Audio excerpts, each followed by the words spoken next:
Hello बच्चों, कैसे हैं आप। मेरा नाम डॉक्टर ज्योति सिंह है और आज मैं आपके साथ डिस्कस करूंगी टॉपिक प्लास्टिक, जो कि आपकी साइंस की टेक्स्ट बुक से चैप्टर नंबर 3 से है। तो चलिए शुरू करते हैं आज का topic plastics. You must be familiar with many plastic articles you used every day. Make a list of such items and there uses. तो आप अपने रोज़मर्रा के लाइफ में बहुत सारी प्लास्टिक की चीज़ें जो है यूज़ करते हैं, ठीक है। जैसे बहुत मतलब मैक्सिमम चीज़ें जो है वो प्लास्टिक या उसके डेरिवेटिव से ही बनी रहती हैं, जैसे पेन है, ठीक है। और बहुत सारे आप जो यूटेंसिल्स भी प्लास्टिक के बने यूज़ करते हैं, जो आप घरों में डिब्बे रखते हैं वो भी प्लास्टिक के बनी हुई हैं। और भी पॉलीथीन है, सबसे ज़्यादा यूज़ तो आजकल पॉलीथीन का होता है। आपके घर में प्लास्टिक की चेयर्स होंगी, प्लास्टिक से बने डस्टबिन्स होंगे, प्लास्टिक की बकेट्स, मग्स, बहुत सारी चीज़ें हैं, बहुत सारी, ठीक है। क्यों, अब हम ये पॉइंट भी देखेंगे कि प्लास्टिक से इतनी सारी चीज़ें हम क्यों बना रहे हैं। पहले के ज़माने में ये सारी चीज़ें जो है वो मेटल से बनती थी, ठीक है। आप पुराने जो आप कभी अपने दादी या नानी के घर में जाएंगे तो वहाँ पे आप लोहे की बाल्टियाँ देखेंगे, बकेट्स, ठीक है, और लोहे या स्टील के जो है लोटे देखेंगे। लेकिन आज के समय में हम ज़्यादातर जो कंटेनर्स हैं, ठीक है, वो हम प्लास्टिक के यूज़ करते हैं। इसका क्या रीज़न है? पहला रीज़न तो ये है कि प्लास्टिक जो है बहुत ही चीप है, सस्ता है, ठीक है, आसानी से मिल जाता है, आसानी से बन जाता है। दूसरा चीज़ ये है कि इसमें करोजन नहीं लगता है, मतलब इसमें रस्ट प्रूफ है। जैसे लोहे का बर्तन है या कोई भी, जैसे टैंकी भी रखते थे लोग लोहे की पहले, तो उसमें करोजन लग जाता था, वो ख़राब हो जाती थी, लीक करने लगती थी। लेकिन प्लास्टिक के साथ ये कोई प्रॉब्लम नहीं है, ठीक है। एक तो चीप है, ऊपर से वो बहुत ही ड्यूरेबल है, करोजन रेजिस्टेंट है। ये जो प्रॉपर्टीज़ हैं ये इसको बहुत ही ज़्यादा लाइकिंग देती है, लोगों के बीच में बहुत ही ज़्यादा पॉपुलर बनाती है, सस्ता होना और जो है ड्यूरेबल होना। तो ये फिगर आप देख सकते हैं, फिगर 3.6। इसमें क्या है, आप दो चीज़ें देख रहे हैं। एक पॉइंट देख रहे हैं आप ए, ठीक है। इसमें आप देख रहे हैं कि यहाँ पे ब्लॉक्स में एक बॉन्ड ये है, एक बॉन्ड ये है, एक बॉन्ड ये है, तो ये इसको हम कहते हैं लीनियर, ठीक है, ये लीनियर है। अब फिगर बी में क्या देख रहे हैं, क्रॉस लिंक्ड अरेंजमेंट। तो एक क्रॉस लिंक देख रहे हैं आप कि एक ये पॉलीमर की चेन है और एक ये पॉलीमर की चेन है, इसमें आपस में भी जुड़ा हुआ है और पॉलीमर की चेन भी आपस में जुड़ी हुई है, ठीक है। पहली वाली फिगर में आपने देखी कि केवल जो यूनिट्स है उसकी, जैसे माला है, उसकी मोतियां जो है आपस में जुड़ी हुई हैं। लेकिन दूसरे फिगर में क्या देख रहे हैं आप, माला है एक, दो मालाएं हैं जो जिनकी मोतियां आपस में तो जुड़ी हुई हैं, लेकिन जो दोनों मालाएं हैं वो भी आपस में जुड़ी हुई हैं। दूसरे फिगर में आप ये कह रहे हैं। तो पहले फिगर को हमने जो नाम दिया वो है लीनियर अरेंजमेंट और दूसरे फिगर को क्या नाम दिया है, क्रॉस लिंक्ड अरेंजमेंट। तो प्लास्टिक्स में ये दो अरेंजमेंट जो है वो बहुत ही पॉपुलर है। क्या होता है, जो लीनियर अरेंजमेंट होता है उसकी प्लास्टिक जो होते हैं उनको हम किसी भी शेप में रीयूज़ कर सकते हैं। जैसे कि जो हम डेली यूज़ के लिए जो पॉलीथीन यूज़ करते हैं वो लीनियर शेप में अरेंजमेंट होते हैं, उनके पॉलीमर्स आपस में पास पास करके रहते हैं, वो लीनियरी अरेंजमेंट होते हैं। तो हम प्लास्टिक यूज़ करते हैं, उनका लीनियर अरेंजमेंट होता है।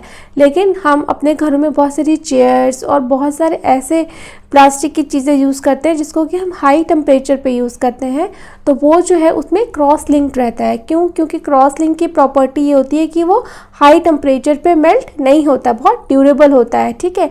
तो ये दो अरेंजमेंट आपको प्लास्टिक्स में देखने को मिलती हैं ज़्यादातर। इनके अपने अपने फ़ायदे और नुकसान हैं, ठीक है। क्रॉस लिंक पॉलीमर्स को हम जो है वापस से रीमोल्ड नहीं कर सकते, मतलब एक बार वो बन गए तो वो बन गए, वो रिसाइकिलेबल नहीं होते हैं। जबकि लीनियर जो पॉलीमर्स होते हैं, लीनियर पॉलीमर से जो प्लास्टिक्स बनते हैं वो रिसाइकिल हो सकते हैं। Plastic is also a polymer like the synthetic fibre. तो जैसे हमने अभी पिछली वीडियोस में कवर किया था सिंथेटिक फाइबर्स, वैसे ही प्लास्टिक भी एक पॉलीमर है। पॉलीमर मतलब किसी एक सिंगल यूनिट का बार बार रिपीट होकर के एक फाइबर के फॉर्म में बनना, उसको हम कहते हैं पॉलीमर, ठीक है। बहुत सारी सिंगल यूनिट्स मिलके आपस में, जैसे अभी आपने लीनियर चेन में देखा तो सारे ब्लॉक्स मिल करके एक पॉलीमर बना रहे हैं। All plastics do not have the same type of arrangements of units। तो सारे प्लास्टिक्स में तो सेम तरह की अरेंजमेंट नहीं हो सकती। जैसे हमने अभी देखा एक अरेंजमेंट का पैटर्न क्या था, लीनियर, और एक अरेंजमेंट था cross linked. In some it is linear whereas in others it is cross link. जैसे कि हमने अभी फिगर में देखा, कुछ प्लास्टिक्स में लीनियर अरेंजमेंट हो सकता है, पॉलीमर्स मतलब पॉलीमर्स केवल आपस में जुड़ी हुई है, और कुछ प्लास्टिक्स में ऐसा अरेंजमेंट हो सकता है कि एक पॉलीमर की चेन दूसरे पॉलीमर की चेन से भी बॉन्ड बनाया हुआ है। तो ये बॉन्ड जो होता है आपस में, जो पॉलीमर्स जिनसे जुड़ते हैं उसको कहते हैं हम कोवेलेंट बॉन्ड। कोवेलेंट बॉन्ड बहुत एक मजबूत बॉन्ड होता है, इसी बॉन्ड के थ्रू ये पॉलीमर्स आपस में और फिर एक दूसरे से भी जुड़ते हैं। Plastic articles are available in all possible shapes and sizes as you can see in figure 3.7। तो फिगर 3.7 में प्लास्टिक्स के आप डिफरेंट फॉर्म्स देख सकते हैं, जैसे कि ये एक चेयर देख रहे हैं आप, ठीक है, ये बकेट है, मोटर बाइक्स के पार्ट्स हैं, और ये डस्टबिन है या ग्लास है, ठीक है। तो प्लास्टिक्स की तो अनगिनत चीज़ें बनती हैं और डिफरेंट शेप्स में, साइजेस में, कलर्स में, ठीक है। तो प्लास्टिक की ये सारी चीज़ें जो है इसको बहुत ही लाइकेबल बनाता है। ये चीज़ें बहुत सस्ती भी हैं, बहुत ड्यूरेबल भी हैं, ठीक है, और इनको डिफरेंट शेप साइजेस दिया जा सकता है, इसलिए प्लास्टिक बहुत ही पॉपुलर हो गया है आज के समय में। Have you ever wondered how this is possible? कभी आपने सोचा है कि आखिर प्लास्टिक में ऐसी बात क्या है कि इसको इतना इजी, इतनी सारी चीज़ें बनाई जा सकती, इतने सारे शेप्स दिए जा सकते, कुछ तो इसकी ऐसी प्रॉपर्टी होगी ना, जो केमिकल प्रॉपर्टी जिसको हम यहाँ पे कह रहे हैं कि ऐसा केमिकली उसमें क्या जादू है, क्या चीज़ है प्लास्टिक जो इतना इजी जो है सब कुछ बन जाता है और इतना अच्छा लगता है, क्या चीज़ है वो? The fact is that the plastic is easily moldable, that is it can be shaped in any form। तो जो प्लास्टिक की जो सबसे बड़ी प्रॉपर्टी है वो ये है कि वो मोल्डेबल है, मतलब कि उसको किसी भी फॉर्म में मोल्ड किया जा सकता है। जैसे हमने कोई सांचा रखा और पिघला हुआ जो प्लास्टिक का पॉलीमर है उसके अंदर उस सांचे के अंदर डाल दिया तो वो सांचे का शेप ले लेगा और वो एज इट इज बन जाएगा। तो ये प्लास्टिक की बहुत ही अच्छी प्रॉपर्टी है कि वो बिल्कुल ही सांचे का शेप ले सकता है, मोल्ड हो सकता है उस फॉर्म में, उस शेप में। प्लास्टिक कैन बी रिसाइकिल्ड, ठीक है, ये प्रॉपर्टीज आपको बहुत ही याद रखने वाली प्रॉपर्टीज है, बहुत ही इंपॉर्टेंट प्रॉपर्टीज हैं कि plastics can be recycled, reused, coloured, melted, rolled into sheets और मेड इनटू वायर्स। तो ये सारी प्लास्टिक की प्रॉपर्टीज है कि उसको रिसाइकिल मतलब एक से ज़्यादा बार यूज़ किया जा सकता है। जैसे आप कभी चिप्स या बहुत सारे पैकेजिंग पैकेट्स पे आप लेबल देखोगे, it can be recycled. Recycle का सिंबल ऐसे ट्रायंगल के फॉर्म में बन के और उसमें एरो बने रहते हैं, ठीक है, चारों तरफ से, कि ये रिसाइकेबल होता है। तो ये रिसाइकिल का सिंबल है कि इस प्लास्टिक को रिसाइकिल किया जा सकता है। रीयूज्ड, फिर से भी यूज़ किया जा सकता है। कलर, बहुत सारे कलर्स के फॉर्म में आप देखते हो प्लास्टिक की चेयर्स बहुत सारे कलर्स में आती है, ब्लू, ग्रीन, रेड, येलो। और इट कैन बी मेल्टेड, पिघला के उसको रोल बनाया जा सकता है, शीट्स बना, पतली पतली शीट्स भी देखी होंगी अपने प्लास्टिक की। तो बहुत सारी वैरायटी ऑफ यूजेस हैं, that is why it find such a variety of uses. तो इसी वजह से इसकी बहुत सारे यूजेस हैं, बहुत ही ये लाइकेबल जो है एक फाइबर के फॉर्म में आया है। इस समय प्लास्टिक का सबसे ज़्यादा यूज़ हम कर रहे हैं। आपने प्लास्टिक की बॉटल्स में पानी पिया होगा, आपके जो है लंच बॉक्सेस जो है वो भी प्लास्टिक्स के बने हो सकते हैं, ठीक है। घर में आपकी ग्लासेस, प्लेट्स, बहुत सारी चीज़ें ऐसी हैं जो प्लास्टिक या उसके डेरिवेटिव से बनते हैं। देखेंगे पॉलीथीन। पॉलीथीन क्या होती है? पॉलीथीन आप सबने यूज़ किया होगा। पॉलीथीन में हम सामान लेके आते हैं, कभी कोई सब्जी, कोई भी एग, कभी बहुत सारी जो पैकेजिंग है वो पॉलीथीन में आती है। तो पॉलीथीन क्या है? पॉली मतलब आप जानते हैं, पॉली मतलब मेनी, और इथीन, इथीन एक कंपाउंड है। तो जब इथीन की रिपीटिंग यूनिट से कोई पॉलीमर बनता है तो उसको हम पॉलीथीन कहते हैं, ठीक है। Poly plus ethene is an example of a plastic. ये एक प्लास्टिक है। It is use for making commonly use polythene bags. तो कॉमनली यूज पॉलीथीन बैग जो है इसी पॉलीइथीन से बनते हैं, इसलिए उसका नाम ही पड़ गया है polyethene. Now try to bend a piece of plastic yourself. आप कोई प्लास्टिक का जो है पीस लीजिए या कोई भी चीज़ लीजिए, ग्लास लीजिए या कोई प्लेट लीजिए या पेन लीजिए, उसको मोड़ने की कोशिश कीजिए, बेंड करने की कोशिश कीजिए। Can all the plastic articles B bend easily? क्या सारे प्लास्टिक्स एकदम ईजिली बेंड हो सकते हैं? नहीं, आप देखेंगे कि कुछ प्लास्टिक्स तो बहुत ही टफ है, वो बेंड ही नहीं हो रहे, वो तो बिल्कुल लोहे के जैसे हैं, जैसे लोहा होता है वैसे होते हैं। लेकिन कुछ प्लास्टिक्स बहुत इजीली बेंड हो जा रहे हैं, जैसे कि आपने वायर्स देखी होगी, ठीक है। वायर जैसे कि मेरे पास एक वायर है, ठीक है, ये भी प्लास्टिक की इसकी कवरिंग है, तो इसको मैं बेंड करूंगी तो ये ऐसे बेंड हो जाएगी, ठीक है। बट ये प्लास्टिक का एक पेन है, ठीक है, इस प्लास्टिक के पेन को अगर मैं बेंड करूंगी तो ये बेंड नहीं होगा, ये हार्ड है, ठीक है। तो यानी प्लास्टिक्स की भी अलग अलग प्रॉपर्टीज हो सकती हैं डिपेंडिंग कि वो उसमें जो रिपीटिंग यूनिट्स है वो किस तरीके से अरेंजमेंट है और वो क्या यूज किया गया है। You will observe that some plastics articles can bend easily while some break when forced to bend. तो अगर मैं इसको ज़्यादा फोर्स करूँगी तो ये टूट जाएगा, पर ये बेंड नहीं होगा क्योंकि ये बहुत ज़्यादा हार्ड है। We add hot water to a plastic bottle, it gets deformed. Such plastic which can deform easily on heating and can be bent easily are known as thermoplastics. तो कुछ प्लास्टिक्स में, जैसे कि अगर आप कुछ प्लास्टिक्स के बर्तन ऐसे देखे होंगे कि अगर आप उसमें बहुत गर्म पानी डाल दें, जैसे पॉलीथीन ही है, उसमें आप गर्म पानी डाल दें तो पॉलीथीन पिघल जाएगी, ठीक है, तो वो अपना शेप भी खो देगी, जो उसका शेप है, जैसे कि अगर वो स्क्वायर शेप है तो वो टेढ़ा मेढ़ा हो जाएगा, ठीक है। या प्लास्टिक के बर्तन को आप गैस पे हीट कर दीजिए तो वो पिघल सा जाएगा, टेढ़ा हो जाएगा, ठीक है।